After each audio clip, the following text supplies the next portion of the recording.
They called him Nintendo because he played life like it was a video game. But when he got to prison, he didn't realize that he was all out of unlimited saves. There was no up, up, down, down, left, right, BA start. There was only busted open or fight.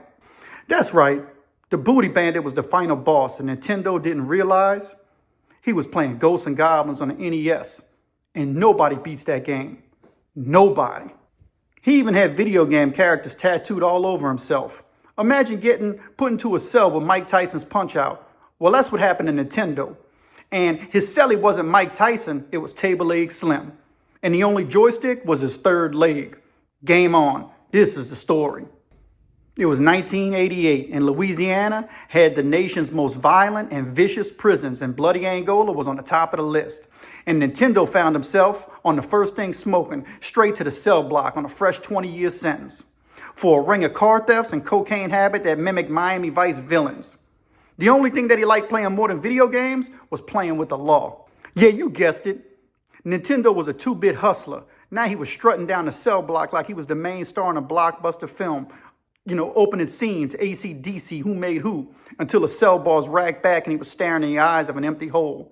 Table Leg Slim was the star of this show, and that was it. Table Leg Slim is almost like the Boogeyman, or worse, Candyman, just like the movie. If you say his name 3 times and he appears, you in trouble. He's either gonna shank you or take your booty. There's no other way around. And Nintendo had lived his life up until this moment like it was just a game. He thought everything was a game, you know what I mean? He was out there hustling everybody every which way, taking $1, $2, $200, and back in the 80s, $200 was a lot. And Nintendo, he was stacking them up, sitting at home, snorting coke and playing video games. This was when Nintendo first came out, and that's how the dude got the name Nintendo. He was just addicted to video games. He started off playing Atari.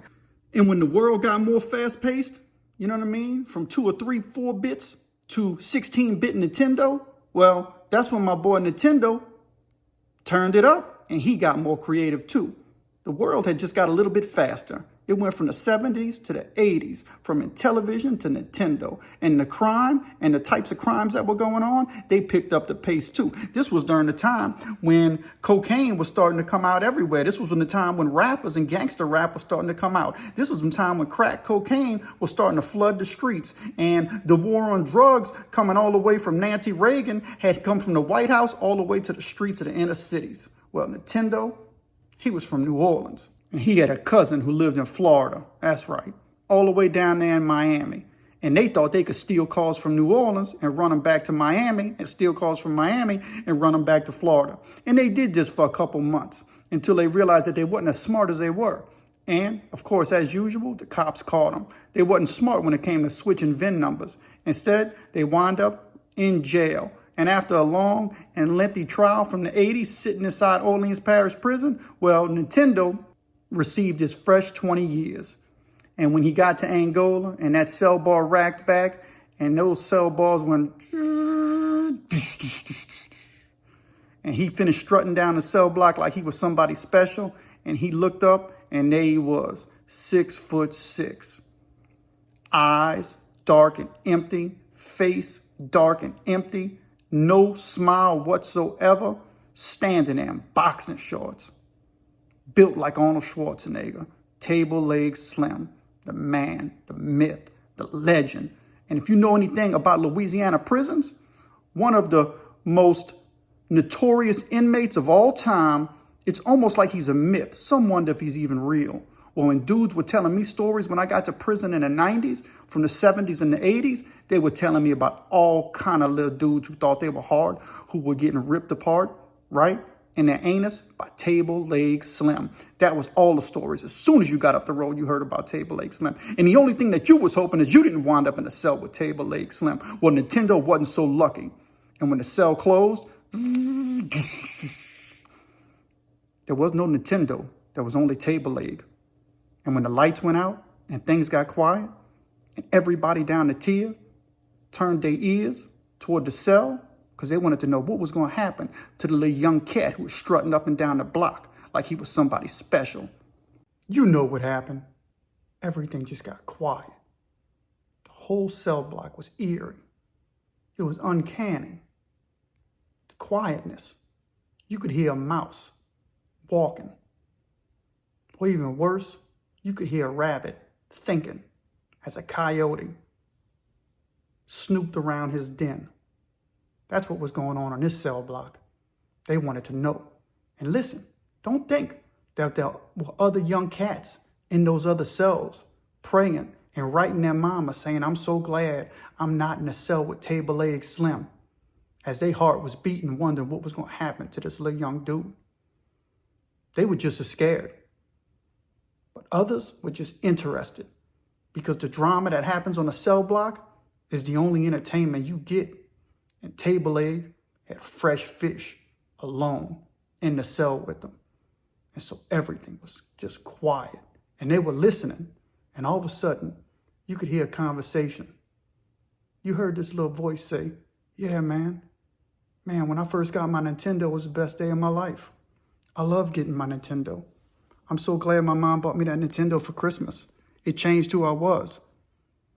I was 17 years old when I got my Nintendo. It was 1984. And I remember playing Gyromite because my mom got me the special Nintendo. You know, the one with the robot. And all of a sudden, you just heard this grunt.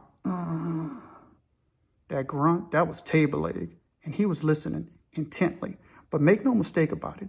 Table Leg, he had been in prison since the 70s. And he didn't care about video games. The only game that he was playing was with young dudes' booties. And if they didn't give it to him, he was going to take it. And that's how it was in prison in the 80s. So all of a sudden, you just hear solid, loud thing. And then you just hear a muffled.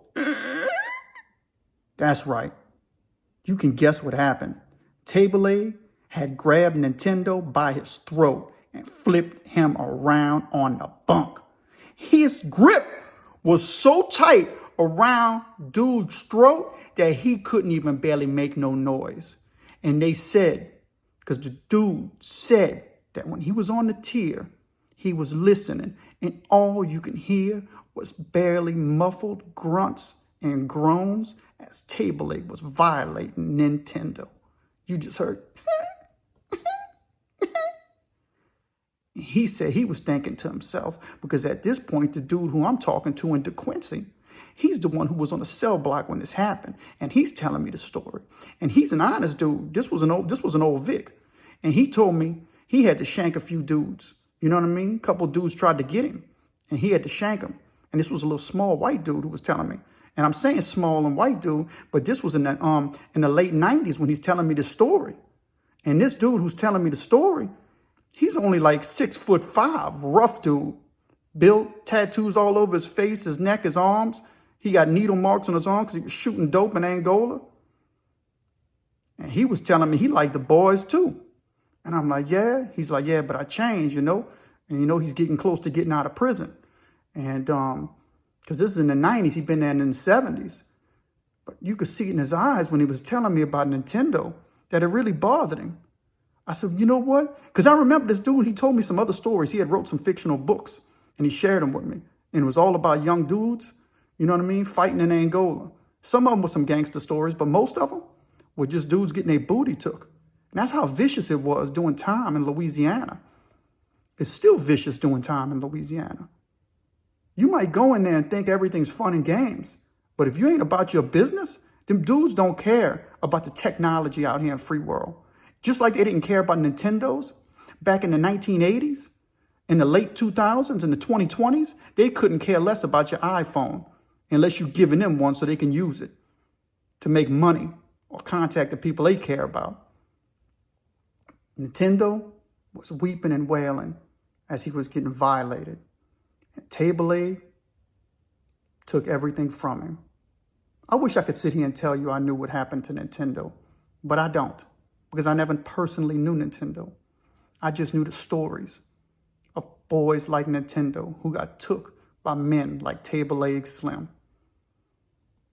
Unfortunate it is, but if you play stupid games like stealing cars from Florida to Louisiana and you get caught, you're going to wind up in a cell with somebody like Table Leg Slim, Butt Can Shorty, Two Shank Shorty. You know, all the myths. Each state has their own. But in Louisiana, table leg is on top of the list. He's the top of the food chain. He is the Tyrannosaurus Rex. There is nobody else. He's the Megalodon. He's Godzilla.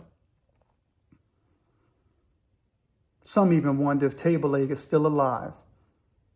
But in all likelihood, the man who was table leg likely died a long time ago. And dudes are probably still telling stories to younger cats when they first get inside of Hunt's Correctional Center, WCI, DCI, Wade, Angola, or in a parish jail. When you get up that road, youngster, watch out for table leg Slim. You know what? And let's always remember the people like Nintendo. If you like this video and everything crime and prison related, then give me a like and subscribe to the Pen and the Shank, the most unusual and unique prison genre channel on all of YouTube, where we tell our stories a little bit different and we approach the genre with a little bit twists and turns. Give me a like and subscribe, like I said, and let's get it.